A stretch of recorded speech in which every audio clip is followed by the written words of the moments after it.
ప్రభు నామానికి స్తోత్రములు.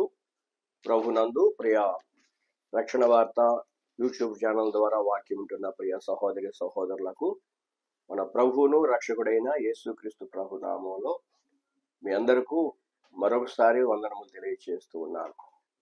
దేవుని కృప చేత మరొకసారి దేవుని వాక్యాన్ని మనము ధ్యానం చేద్దాం.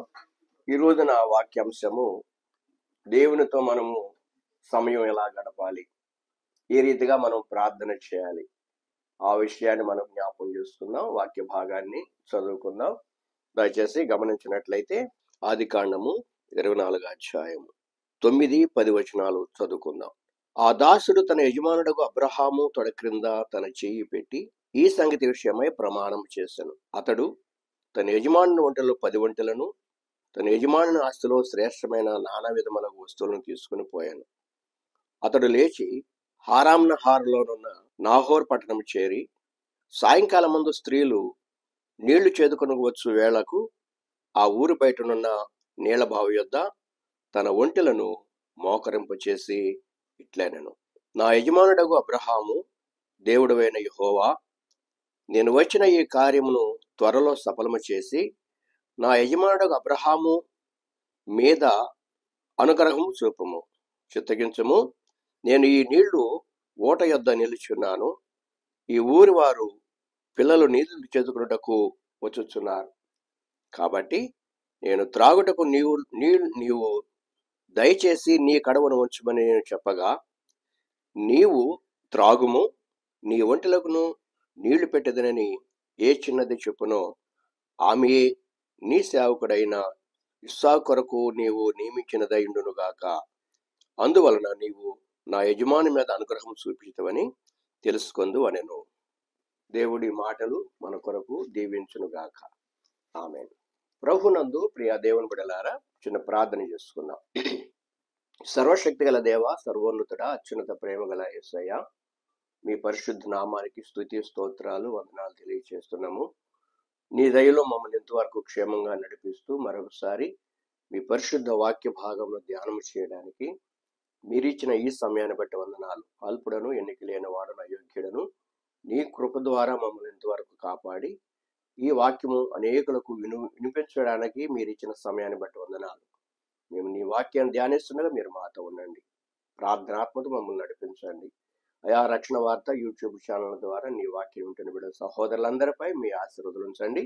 వారు ప్రార్థనలు ఏకీభించి నిన్ను ఆరాధిస్తుండగా మీ కృప వారికి తోడుగా ఉంచమని, నీ సేవకుని ప్రార్థన ప్రతిఫలము దయచేయమని మా ప్రభువును మా రక్షకుడైన యేసు నామములో ప్రార్థించి వేడుకొనుచున్నాను పరమ తండ్రి. ఆమేన్, ఆమేన్. హల్లెలూయా. గమనించండి, ఇక్కడ ఎలియాజరు అనే ఒక నమ్మకస్తుడైన దాసుడు అబ్రహాముకు ఉన్నాడు. ఈ అబ్రహాము విశ్వాసులకు తండ్రి. అబ్రహాం యొక్క కుటుంబములో అనేక మంది పరివారు ఉన్నారు. అనేక మంది తన మాటకు విధేయులు కలిగిన వారుగా ఉన్నారు. అయితే ఎలియాజరుని దేవుడు ఆ పనివారిలో శ్రేష్టమైన వాడిగా దేవుడు ఏర్పాటు చేసి అబ్రహాంకు నియమించాడు. అబ్రహాము తన కుమారునికి వివాహం చేయాలని ఉద్దేశంతో ఆలోచన కలిగినప్పుడు తన తొడ కింద ఎలియాజరు చేయబెట్టి ప్రమాణం చేస్తాడు.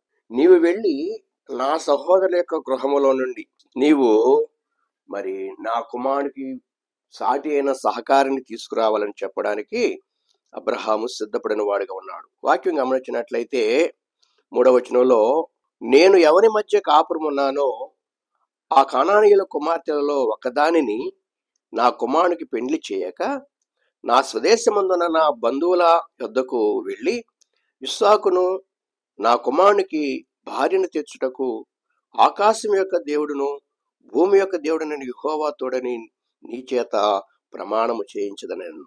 చూడండి, ఒక తీర్మానం కలిగిన వాడిగా ఉన్నాడు. తన స్వజనుల దగ్గరికి వెళ్ళి తన కుమారునికి సాటి అయిన భార్యను సిద్ధపరచుకోవాలనే ఉద్దేశంతో మరి ప్రమాణం చేసి పంపుతూ ఉంటాడు. కాబట్టి ఎలియాజరు నమ్మకస్తుడు కనుక తన యజమాని యొక్క మాటకు విధేయుడై ఆ బయలుదేరడానికి అతడు సిద్ధపాటు కలిగిన వాడుగా ఉన్నాడని మనం చూడగలుగుతున్నాం.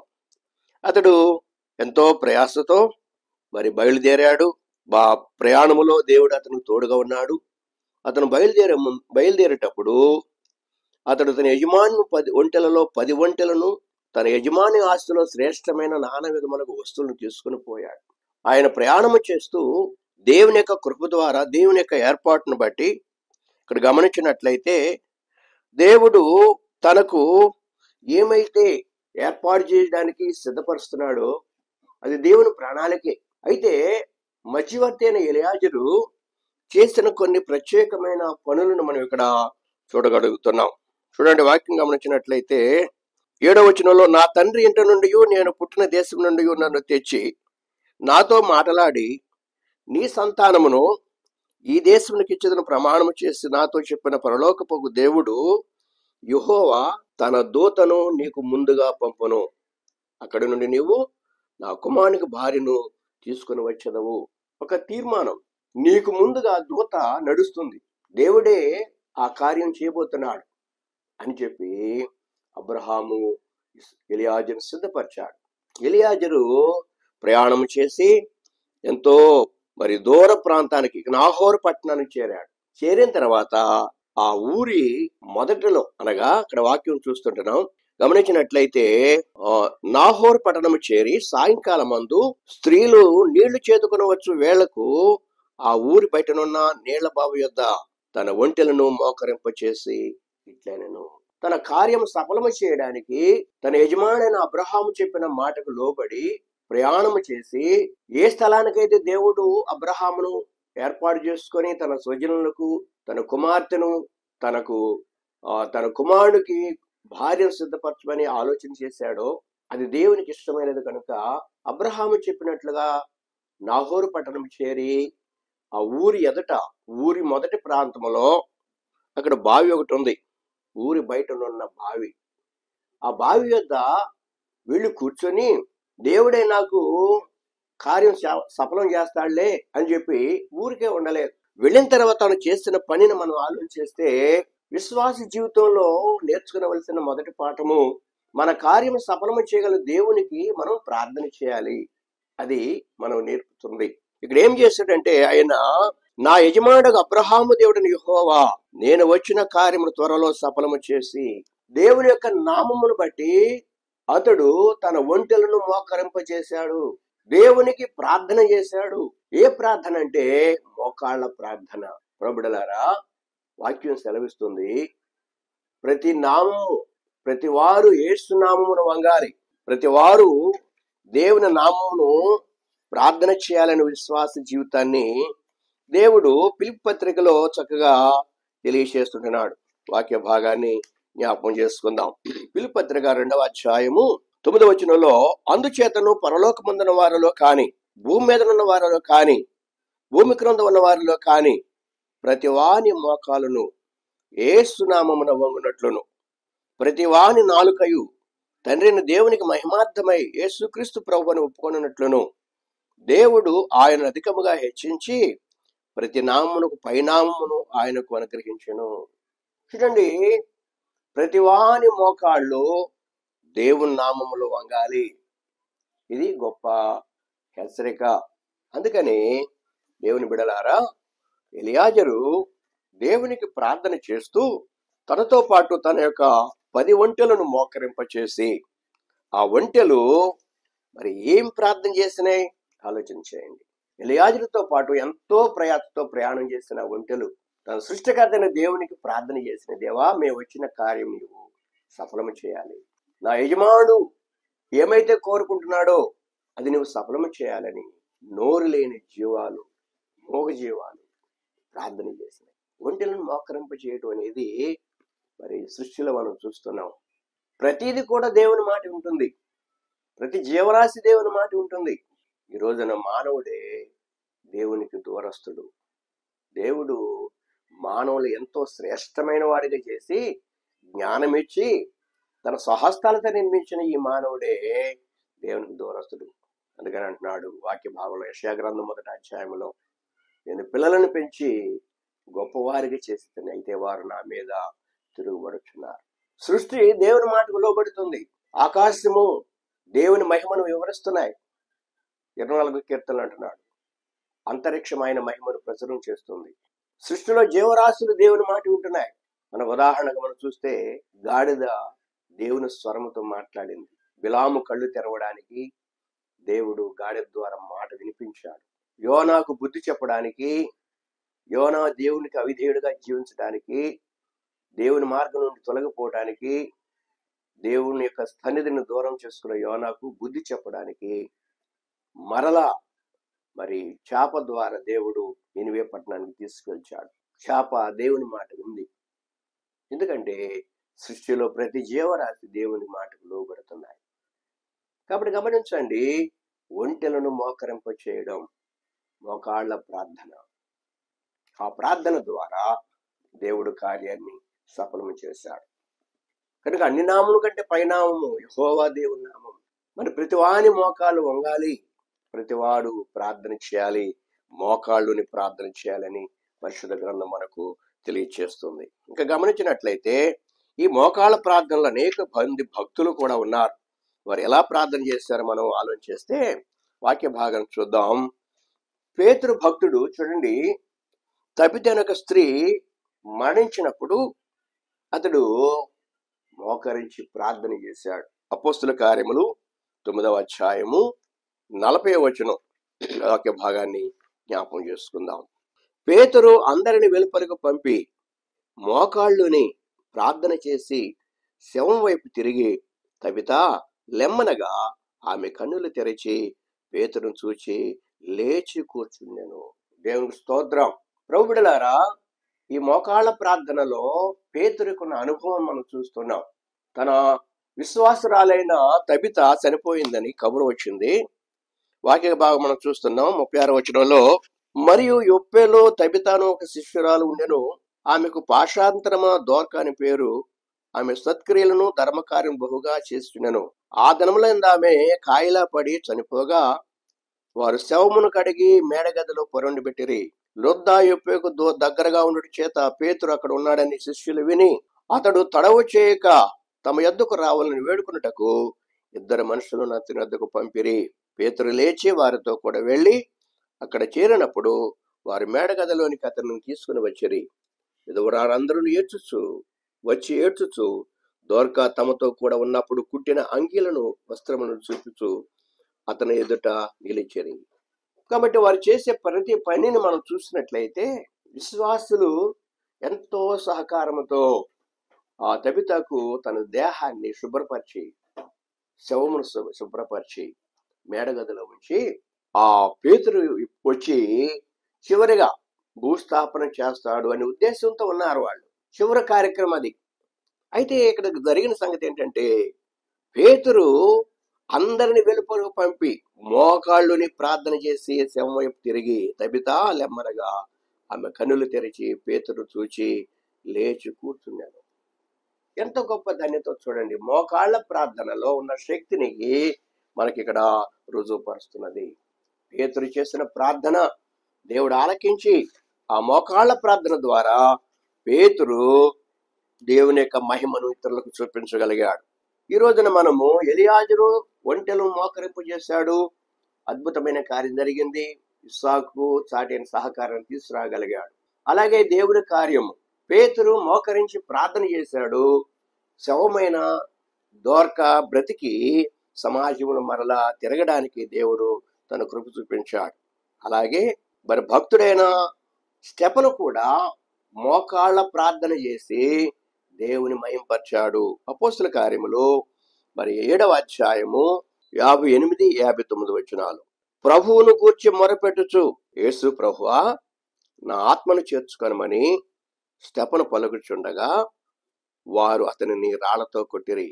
అతడు మోకాళ్ళుని, ప్రభువా వారి మీద ఈ పాపం మోపకమని గొప్ప శబ్దముతో పలికెను. ఈ మాట పలికి నిద్రించెను. అతడు విశ్వాసములో దేవుని యొక్క పరిచర్యలో నడిపించబడుతున్న వ్యక్తి, ప్రభుపై ఆనుకొని జీవిస్తున్న వ్యక్తి, దేవుని కార్యాలని ప్రజలకు తెలియచేస్తున్న వ్యక్తి స్టెఫను ఎంతో విశ్వాసపరుడు, పరిశుద్ధాత్మను కలిగిన వాడు, దేవునితో సహవాసం కలిగిన వాడు. కనుక అతడు దేవుడు పరలోకములో మరి దేవుని కృపాసనందు ప్రభు ఉన్నాడని సెలవిచ్చినప్పుడు అక్కడున్న వారందరికీ కూడా కోపంతో మండిపడ్డారు. కనుక ఇక్కడ వాక్యం గమనించినట్లయితే అప్పుడు వారు పెద్ద కేకలు వేసి చెవులు మూసుకొని ఏకముగా అతని మీద పడి పట్టణపు వెలుపలకి అతనిని వెళ్ళగొట్టి రాళ్ళు రువి చంపిరి. కనుక దేవుని మాటలు చెప్పడానికి, దేవుని కార్యాల గురించి బయలుపరచడానికి స్టెఫనును దేవుడు ఏర్పాటు చేసుకుంటే, ఈ ప్రజలందరూ కూడా అతన్ని రాళ్లతో కొట్టడం, చంపడం జరుగుతుంది. అయితే ఆయన చివరలు చేసిన ప్రార్థన మోకరించి మోకాళ్ళుని, దేవా వీరు చేసిన ఈ దోషము వారి మీద మోపకుమని ప్రార్థన చేసి మరణం పొందాడు.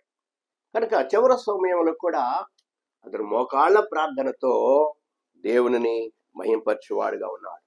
కాబట్టి గమనించండి దేవుని బిడ్డలారా, కష్ట సమయాల్లో ఉన్నప్పుడు కూడా దేవుని సన్నిధిలో మోకరించి ప్రార్థన చేసిన స్టెఫను వలె ఈరోజు మనము కూడా ప్రతి అవసరతలో దేవునికి ప్రార్థన చేయవలసిన వారుగా ఉన్నాం. ప్రతి వారి మోకాలు యేసు నామమున వంగాలి. ప్రతి వారు కూడా దేవునికి ప్రార్థన చేయాలి. యేసుక్రీస్తు ప్రభువారు కూడా గెత్సేమనే తోటలో మోకరించి ప్రార్థన చేశాడు. మనకు ఒక గొప్ప సాదృశ్యం. శ్రమ దినాల్లో ఆయన మోకాళ్ళుని ప్రార్థన చేస్తూ దేవునికి మొరపెడుతున్నాడు. దేవా నీ చిత్తమైతే ఈ గిన్నె, ఈ శ్రమల పాత్ర నా నుండి తొలగించమని ప్రభు సన్నిధిలో ఆయన ప్రార్థన చేసి మనకు ఒక మాదిరిని ఆయన చూపుతున్నాడు. నిజమే, ఆయన ఎందుకు ప్రార్థన చేశాడు మోకరించి? ఆయనకు అవసరతలు ఏంటంటే లోకములో దేవుని యొక్క ప్రేమను వెల్లడి చేశాడు. ఆయన వాక్య భాగం మనం గమనించినట్లయితే ఆయన ప్రార్థన చేస్తూ ఈ రీతిగా మాట్లాడుచున్నాడు. చూడండి, వాక్యం గమనించినట్లయితే మత్తయి సువార్త 26వ అధ్యాయము 37వ వచనం 38వ వచనాలు చూద్దాం.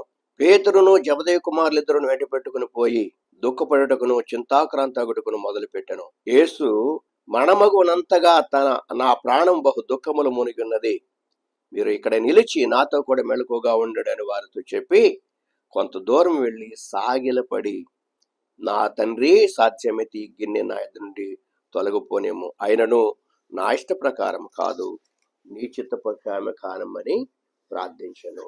సాష్టాంగపడి, అంటే తన దేహమును మట్టికి అంటుకున్నట్లుగా ఆ గెత్సేమనే తోటలో, ఆ రాళ్లలో, ఆ భయంకరమైన తుప్పల పొదలలో ఆయన మానవుల రక్షణ కొరకు మోకరించి ప్రార్థన చేసి సాష్టాంగపడి ప్రార్థన చేశాడు. ఈ రోజున నీవు కూడా నీ సమయము దేవునికి ప్రార్థనతో, మోకాళ్ళ ప్రార్థనతో దేవుని ప్రార్థన చేయవలసిన వారుగా ఉన్నాం. అలాంటి ప్రార్థన దేవుడు ఆలకిస్తాడు. అలాంటి సమయంలో దేవుని యొక్క కృప మనకు దొరుకుతుంది. అదే రీతిగా దినదినము కూడా ప్రార్థన చేసిన వ్యక్తిని మనకు చూడగలుగుతున్నాం. దానియేలు గ్రంథం 6వ అధ్యాయము 10వ వచనంలో ఈ రీతిగా రాయబడుతుంది. వాక్య భాగాన్ని జ్ఞాపకం చేసుకుందాం. ఇట్టి శాసనము సంతకము చేయబడినని దానియేలు తెలుసుకొనినను అతడు తన ఇంటికి వెళ్లి యథాప్రకారముగా అనుదినము ముమ్మారు మోకాళ్ళుని తన ఇంటి పైగది కిటికీలు యెరూషలేము తట్టునకును తొరుబడి ఉండగా తన దేవునికి ప్రార్థన చేయుచు ఆయనను స్తుతించుచు వచ్చెను. కష్ట సమయాల్లో కూడా దేవునికి ప్రార్థన చేయటంలో విసుగక ఉన్న వ్యక్తిగా మనం చూస్తున్నాం. అక్కడ రాజు ఆజ్ఞను ప్రక్కన పెట్టి మరణం పొందినట్లుగా శాసనము విధించబడింది. ఎవరైతే రాజాజ్ఞ మీరినట్లయితే సింహాల బోన్లు వేస్తారని చెప్పిన శాసనం వచ్చినప్పుడు కూడా అందుకని అన్నాడు, ఇట్టి శాసనము సంతకము చేయబడినని దానియేలు తెలుసుకునేనను అతడు తన ఇంటికి వెళ్ళి యథాప్రకారముగా అనుదినము ముమ్మారు మోకాళ్ళుని తన ఇంటి పైగది కిటికీలు యెరూషలేము తట్టునకు తెరవబడి ఉండగా తన దేవునికి ప్రార్థన చేయుచు ఆయనను స్తుతించుచు వచ్చెను. ముమ్మారు మోకాళ్ళ ప్రార్థన మరి దానియేలు భక్తుడు చేస్తూ ఉన్నాడు. మరి ఈ రోజున అనేక మంది అనేక రీతులుగా ప్రార్థన చేస్తుంటారు. అవసరాన్ని బట్టి ప్రార్థన చేస్తుంటారు, హడావుడిగా ప్రార్థన చేస్తుంటారు, అక్కర్ల కొరకు ప్రార్థన చేస్తుంటారు.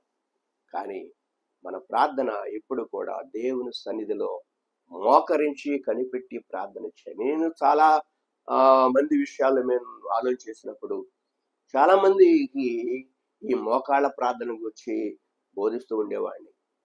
కుటుంబాల్లో ప్రార్థన ఎప్పుడైతే మోకాళ్ళ ప్రార్థన అలవాటు అవుతుందో అదే ప్రార్థన దేవుని సన్నిధికి వచ్చి మోకరిస్తారు. అందుకని వంగని మోకాళ్ళు యేసు నామమున వంగే రోజు ఒకటి ఉంది.